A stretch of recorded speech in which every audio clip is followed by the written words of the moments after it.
You're in recovery. You've met a girl. You found love. What the hell is wrong with you? Why would you get into politics? I'm getting into politics for the same reason that I went into that fight to begin with. There's people in trouble. There's chaos all around. And people are crying for help. People need support. And we don't have a cavalry that's running in to do anything about it. Those that are fighting against us are strong.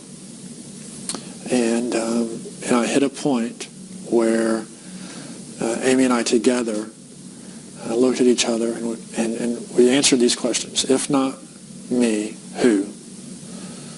If not now, when? And I'm not the perfect candidate. I'm certainly not the most beautiful. But I feel conviction that this is the right thing to do. And if we can make policy, if we can make things better, if we can get back to the way that this country, this state was set up to be, then we can hopefully, through God's grace, leave a positive impact. I will tell you that, that the progressive left, Soros, everybody else, they are dumping money in this state. They're trying to do to Texas what they did to Colorado. Right. And I don't hear the talk from Texans. I live in Texas, you live in Texas. I don't hear my friends going, we better be on guard. There's no watchman on the gates here. No, there's not. It's, we've talked about my relationship with God, so I go back to the scripture a lot. And I look at Daniel as a personal role model for me. At the time, Israel was a nation. But the Babylonians, led by Nebuchadnezzar, came in and just swept Israel up, hauled them away.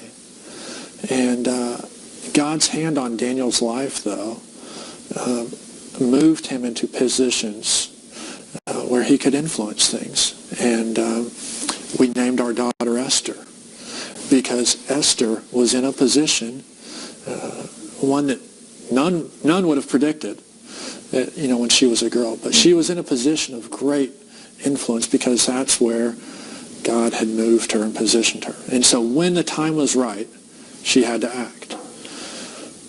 And I can't profess to you, I can't profess to this audience to know, how does this story end? I don't know, but I can be faithful. I can be faithful to my God. I can be faithful to my country. I can be faithful to the state and to the people that I would represent. Do you know who you're dealing with? The Prince of Darkness. That's the best answer I think I've ever had. Not the one I expected, but yes, okay, yes.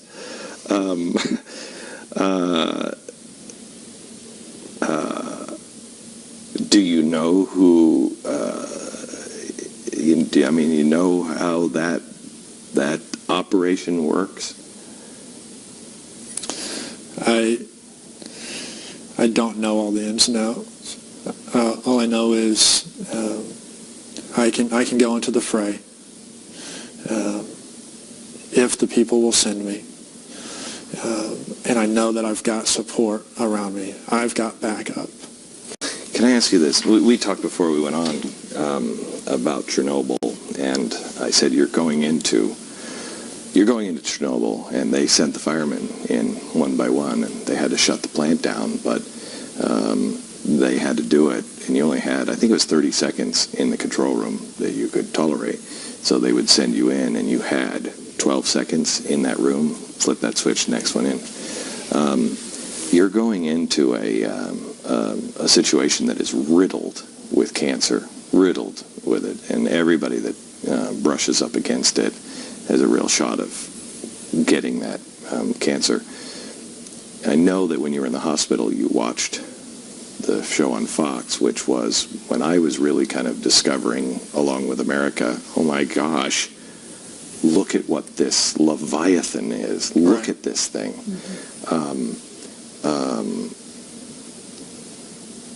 Good men just like you, who went through amazing things. I could not have gone through what John McCain went through. But look at him now. He forgot the lessons that he had to have learned while he was held hostage, and he's become part of the mess. How are you going to guard yourself, guard your back, your soul? Right here. Amy is the first line of defense. And I've told folks, and now it's very public knowledge, that I only pursue service in this capacity as long as I have her support. You won't see a Sam Brown in politics with a divorced wife. That's not going to happen. Let me stop you there. Will you look me in the eye and say, if he screws up, you will not be a dutiful wife that says, well, we all have and we're just trying to throw his clothes out in the middle of the front lawn. Get away from him. Teach him a lesson. If he wants to come back and you guys work it out, but don't be a dutiful, don't be all the stereotypical sweet little politician wives who are probably at home knocking them back so they can deaden themselves because their husband's turned into a monster. I promise you. Okay. That's one thing that Sam and I have been really blessed with. We have very open communication, and it might take a while to get to the bottom of the issue, but we are not afraid to conflict and to conflict well. Boy, I'm sorry to quote Yoda, but when Luke said, I'm not afraid, Yoda said, you will be. You will be. It's a different world you're entering. What is the main thing you want to accomplish if people in Texas will vote for you? What is the thing that you feel is like, this has to be said? I think Texans would be shocked at the way our money is spent.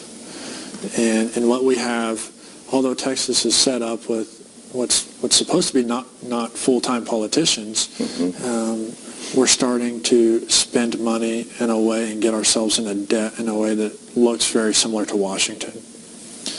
And I feel that we've got to get in there. We've got to have people that represent us, business owners, dads and moms with kids in schools, people that have a stake in the game, making some of those decisions. And so when we have a state government that acts more like D.C. than our personal family, budget or a budget for a business, that just doesn't work. And so we've got to have common sense leaders pushing for change and those sorts of things. We never had immigration problems or anything else. We did have open borders until Woodrow Wilson. You really can't have open borders and free stuff. You can have open borders and no free stuff. People come to work, and that makes us better. But when they come to get free stuff, that changes the dynamic. Glenn, here's something that blows my mind. And I know we're talking, frankly, it's federal, but it's also state and federal. But when you've got a state that will give in-state tuition to people that are here illegally, they're breaking the law. When they can get the health care they need freely, when their kids go to school for free, and then we have the same sort of leaders in D.C. that are reducing benefits to veterans who've served their country honorably.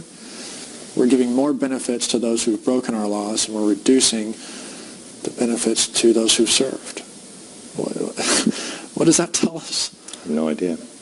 I saw in the president's speech where he actually said, if you can serve our troops their food and wash their dishes, you shouldn't have to live at the poverty line. And so he was talking about raising, through executive order, minimum wage. And I thought, are you not the same man who is heralded to take away some of the benefits from our servicemen and women? I mean, it's upside down.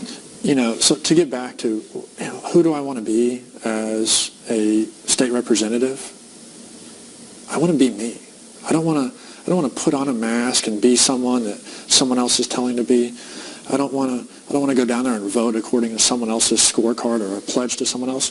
That's one thing about me I'm not going to do. I'm not making pledges to people. I've made a pledge to my God, my country, my wife. And other than that, I'm just going to lead with the values and principles that we're discussing right here.